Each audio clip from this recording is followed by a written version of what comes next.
İzmir'in dağlarında çiçekler açar. İzmir'in dağlarında çiçekler açar.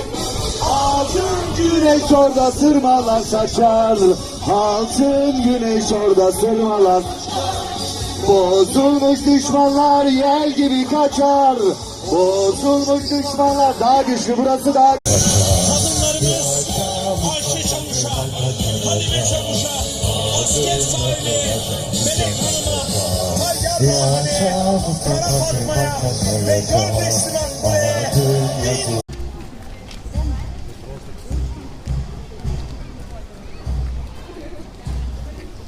Asel.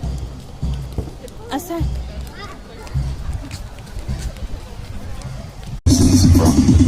Evet, yani misafirimiz biraz daha alan rica edeceğim. Bayrak çok büyük. Now. Hazır mıyız?